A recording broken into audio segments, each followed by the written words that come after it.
ইনসাফ যে মন্ত্রী যিনি বলেছেন ইনসাফ এবং ইনকিলাব আমাদের ভাষা না, আমাদের স্পিরিট না, আমরা খিলাফত প্রত্যাখ্যান করছি এবং আমরা আহ্বান জানাবো এই মন্ত্রী যেন অতি দ্রুত সময়ের ভিতর ক্ষমা প্রার্থনা করেন এবং উপদেষ্টা পরিষদে মন্ত্রী পরিষদের অন্যতম সদস্য রবিউল ভাই তিনি সমঝোতার ভিত্তিতে চাঁদার কথা বলছেন।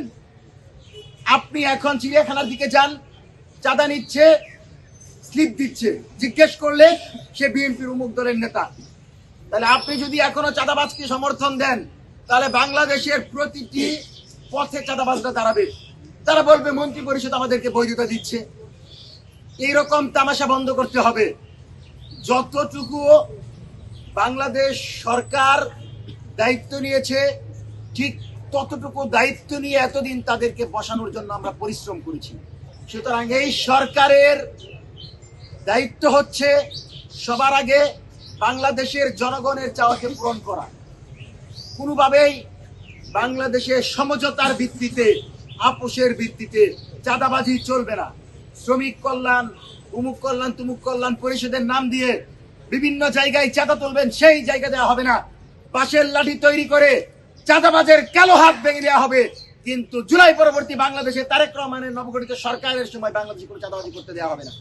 দেশনায়ক তারেক রহমানের উদ্দেশ্যে আমাদের একটি বার্তা থাকবে, আপনি সরকারে যতদিন থাকবেন আপনার বার্তা থাকবে ফ্যাসিবাদ বিরোধী সকল রাজনৈতিক দলগুলোকে নিয়ে আমরা বাংলাদেশ পরিচালনা করব, কিন্তু বাংলাদেশ পরিচালনার ক্ষেত্রে আওয়ামী লীগকে এক বিন্দু আমরা স্পেস দিতে চাই না। অবাক হয়ে লক্ষ্য করলাম যারা এতদিন গর্তে ছিল, যারা এতদিন একটি পোস্ট করার সাহস পায় না, সেই সকল সাংবাদিকরা গর্ত থেকে বের হয়ে শুভ সকাল বলে। আর.এস. ফাহিম চৌধুরী যিনি এই আন্দোলনের সময় আওয়ামী লীগকে পৃষ্ঠপোষকতা দিয়ে বাংলাদেশের ছাত্র জনতার উপর আঘাত করেছে, এই ছাত্রলীগ যুবলীগদের পৃষ্ঠপোষকতা করেছে, আওয়ামী লীগ নেতাদের মনোরঞ্জন করেছে, তাকে নারী মদ সহ গ্রেফতার করা হয়েছিল, তাকে নারী মদ সহ পাওয়া গিয়েছিল। সেই ফাহিম জুলাইয়ের পরে পলাতক ছিল, কিন্তু গতকাল সে প্রকাশ্যে এসেছে। আমরা আমাদের জায়গা থেকে স্পষ্ট বলছি, এই সরকারকে অল্প সময়ের ভিতর, আমরা বলবো 24 ঘন্টার ভিতর আপনি এই আর.এস. ফাহিমকে গ্রেফতার করেন। পাশাপাশি আমরা দেখেছি আমাদের শহীদ মিনার, যেই শহীদ মিনার থেকে আমরা স্লোগান দিয়েছিলাম দিল্লি না ঢাকা, ঢাকা ঢাকা, যেই শহীদ মিনার থেকে আমরা স্লোগান দিয়েছিলাম দিল্লির গোলামীর দিন শেষ, স্বাধীন সার্বভৌম নয়া বাংলাদেশ, সেই শহীদ মিনারে আমরা দেখতে পেয়েছি শেখ হাসিনার নাম নিয়ে শ্রদ্ধাঞ্জলি দিয়েছে। 26শে মার্চ যদি তোরা আসস দেখবি খেলা কাকে বলে। বাঁশের লাঠি তৈরি করে সরকার যদি তাদের বিরুদ্ধে পদক্ষেপ না নেয়, বাঁশের লাঠি তৈরি করে এদেরকে যেখানেই পাবো সেখানে গণধুলাই দিয়ে এদেরকে আমরা কারাগারে নিক্ষেপ করব। 26শে মার্চ তাদেরকে আসার আহ্বান জানাচ্ছি। আমরা দেখবো তাদের কত সাহস। আর প্রশাসনকে বলবো আওয়ামী লীগ পুনর্বাসন চেষ্টা করবেন না। হাজার হাজার চেকপোস্ট, আমি যাচ্ছি আমাকে বাধা দিচ্ছে বিভিন্ন জায়গায়, কিন্তু হাসিনার শ্রদ্ধাঞ্জলি নিয়ে বেদিতে পর্যন্ত পৌঁছে গেল, কিন্তু পুলিশের চোখে পড়ে নাই। দেখেন, আমরা আওয়ামী লীগের বিরুদ্ধে বলছি, বাকশালীদের বিরুদ্ধে বলছি, এটার কারণ হচ্ছে তারা বাংলাদেশের আইন অনুসারে বর্তমানে নিষিদ্ধ সংগঠন, তাদের কার্যক্রম নিষিদ্ধ আছে। আপনি যেই ব্যক্তির নাম বলেছেন তার নাম উচ্চারণ ব্যতি রেখে বলছি, তারা কি বলছে সেটা আমাদের বিষয় না। আমাদের বিষয় হচ্ছে আওয়ামী লীগের কাউকে বাংলাদেশের রাজনীতিতে আমরা সক্রিয় করতে দিব না। এবং আওয়ামী লীগের বয়ানে যদি এই সরকারের ভিতরে থাকা কোনো মন্ত্রী বক্তব্য দেয়, তারা যদি আমাদের জুলাইয়ের যে শব্দগুলো আমাদেরকে বিপ্লবের দিকে ঢেলে দিয়েছিল, আজাদির লড়াইকে আমাদেরকে আজাদির লড়াই ডেকেছিল, সেই শব্দগুলোকে উপেক্ষা করে আমরা মনে করব তারা আওয়ামী লীগের ভাষায় কথা বলছে।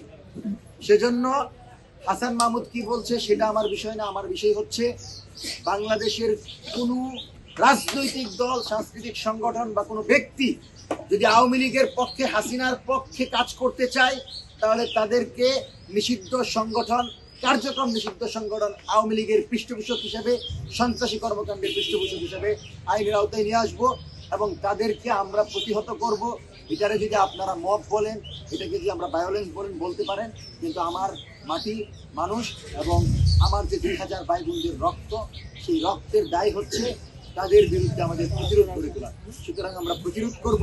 এই প্রতিরোধের মাধ্যমে বাংলাদেশে আওয়ামী লীগকে বিলুপ্ত করা হবে। কোনোভাবে আওয়ামী লীগকে কোনো ধরনের শহীদ প্রেসিডেন্ট জিয়াউর রহমান যে বললাম আমি, এখানে কি বিদেশি শব্দ নাই? এখানে কি আরবি শব্দ নাই? তাহলে আমরা যদি কোনো ভাষাকে উপেক্ষা করতে গিয়ে আমার জনগণের বিরাট একটা অংশ যেটা বিপ্লবকে ধারণ করে জুলাই বিপ্লবকে উপেক্ষা করি, তাহলে আমরা তো আওয়ামী লীগের বয়ানের কথা বলছি। যে আওয়ামী লীগ প্রত্যেকটা পোস্টে ইনকিলাব জিন্দাবাদকে কটাক্ষ করে, যে আওয়ামী লীগ জুলাই বিপ্লবকে কটাক্ষ করে, সে আওয়ামী লীগের ভাষায় একজন উপদেষ্টা বললেন যে এটা নাকি তার টিচার হিসাবে ব্যর্থতা। টিচার হিসাবে আপনি এই কারণে ব্যর্থ যে আপনি গোলামীর স্লোগান আমাদেরকে শিক্ষা দিয়েছেন, আপনি মুজিববাদী স্লোগানকে সমর্থন দিচ্ছেন, আপনি ৭১-এর দোহাই দিয়ে বাংলাদেশে মুজিববাদকে, ফ্যাসিবাদকে সমর্থন করছেন।